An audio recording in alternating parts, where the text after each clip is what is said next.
Bonsoir à tous, j'espère que vous allez bien. Nouvelle vidéo, on va parler donc de l'Algérie, on va parler de Petkovic, on va parler du poste de latéral droit. Et oui, parce que là en ce moment, la trêve internationale arrive bientôt. Mois de mars, qualif Coupe du Monde, on va jouer contre le Botswana, le Mozambique, cadre les qualifications à la Coupe du Monde. Je rappelle qu'on est premier avec 9 points, à égalité avec le Mozambique. On est dans un groupe avec le Mozambique, la Guinée, le Botswana, la Somalie et c'est tout, je pense. Botswana, Mozambique, Guinée. Botswana, Mozambique, Guinée, Somalie et voilà. Je pense que c'est tout. À moins que j'ai oublié quelqu'un là, mais Algérie foot. Parce que voilà. On a aussi ça, on a le Botswana, le Mozambique, la Somalie, la Guinée et l'Ouganda. Et l'Ouganda, j'ai oublié l'Ouganda, vous avez vu? Mais bon, écoutez.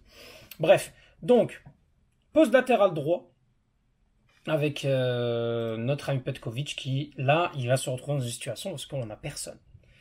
Je vais vous lire l'article donc de la Gazette du Fennec. Poste latéral droit en sélection, il y a déjà préoccupation avec un Youssef Attal qui est constamment pro aux blessures et qui n'a toujours pas débuté le championnat, et un Mohamed Farsi qui n'a toujours pas débuté le championnat de MLS. Et Kevin Guitoun van der Kerkhoff mis sur le côté par son club de FC Metz, on ne peut pas dire que Petkovic dispose de solutions fiables pour le prochain stage. Et l'inquiétude est décuplée car il y aura deux sorties cruciales contre le Botswana et le Mozambique au programme.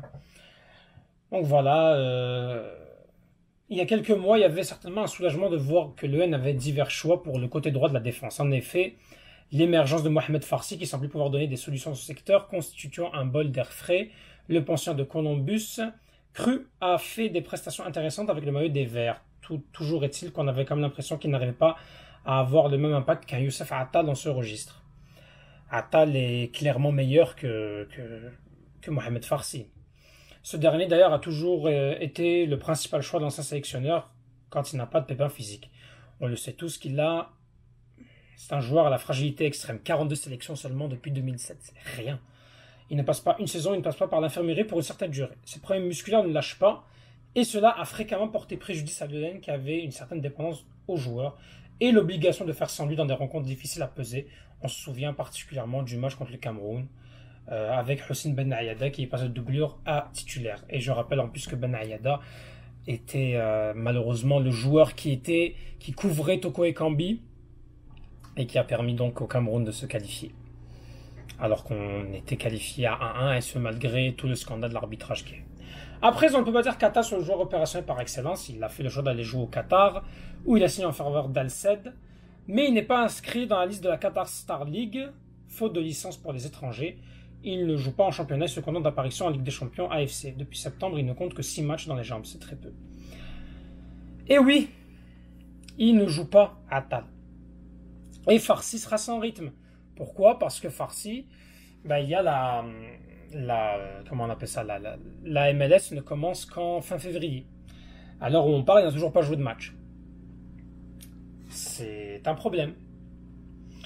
Qu'elle va faire? Et puis Guitoun, qui ne joue plus depuis le début de l'année. Zéro titularisation depuis le 22 novembre pour 54 minutes jouées. Donc Petkovic est obligé d'innover. Et le recours pourrait se trouver dans le championnat local avec Saïd Radouani qui a été convoqué lors de l'avant-dernier regroupement en octobre sans pour autant avoir une opportunité concrète. Il a joué 19 minutes à Lomé contre le Togo.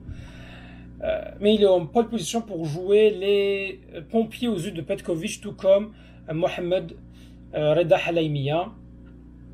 Et il y a aussi Mehdi Dorval qui brille en série B italienne et qui avait également reçu une pré-convocation. C'est vrai qu'il y a Dorval, il y a Halaimia et il y a Radouani. Je ne comprends pas pourquoi l'affaire de Weiser a capoté. Je ne comprends vraiment pas pourquoi. Parce que là, tu te retrouves dans une situation où tu n'as pas de latéral droit. Pourquoi est-ce qu'on ne veut pas prendre? On me parle d'affaires extrasportives liées à son prénom. Franchement, c'est ridicule. C'est ridicule de faire ce genre de choix en fonction que... J'espère que ce n'est pas vrai. Les rumeurs courent beaucoup. Peut-être que les rumeurs se trompent. Il y a souvent des fake news, mais là, si c'est vraiment à cause de ça, c'est grave. J'espère que Petkovic, je sais pas comment ça va finir cette affaire, mais qu'on lui demande pourquoi Weiser vient pas. Puisque Weiser a eu un changement de nationalité sportive, c'est officiel. Quel est le problème? Sinon, il y a Ardouani, oui, peut jouer, Halaimia peut jouer, Dorval peut jouer aussi. Et ça va, en attendant que Weiser vienne et qu'on a vraiment des solutions, si Weiser vient pas, ça va être eux. À voir. À voir qu'est-ce que ça va donner. Mais il faut faire attention. Parce que sinon, tu as personne à latéral droit. Tu as vraiment personne. Sinon, il mettra Mandi. Il mettra Mandi, puis on aura un Ben Sebaini avec un Tougaï, ou sinon Touba, ou sinon Madani. Puis en latéral gauche, ça sera Itnouri. Ou Hadja. Fait que c'est ça. Je ne sais pas. Je ne sais pas comment ça va se passer. Mais c'est très inquiétant. Et il faut trouver vite. Alors, Petkovic, qu'il nous trouve vite une situation, une solution. Sinon, ça va être dur. Ça va être dur. Mozambique, faut pas oublier qu'il y a aussi le Ramadan, qui va être difficile, surtout pour le premier match au Botswana, dans une chaleur qui va être intense. Je sais pas ce que je peux vérifier la météo au Botswana. Hein. En ce moment, il fait 19 et il y a beaucoup de pluie. Donc, ça va être très humide. Ça va être très très humide. Est-ce que ça va être comme ça jusqu'au mois de mars? On ne sait pas, mais on est en février, donc en un mois, ça va pas beaucoup changer, mais il fait quand même très humide. On peut avoir des températures qui atteignent les 30 degrés. À voir, les amis, à voir. En tout cas. Mais qui pour vous devrait jouer latéral droit? Est-ce que c'est Dorval, Halaimia, Ardouani? Ou bien est-ce que vous mettrez Mandi à latéral droit pour dépanner? Mettez en commentaire ce que vous en pensez. Tahal Jazer et Falstin Chouad.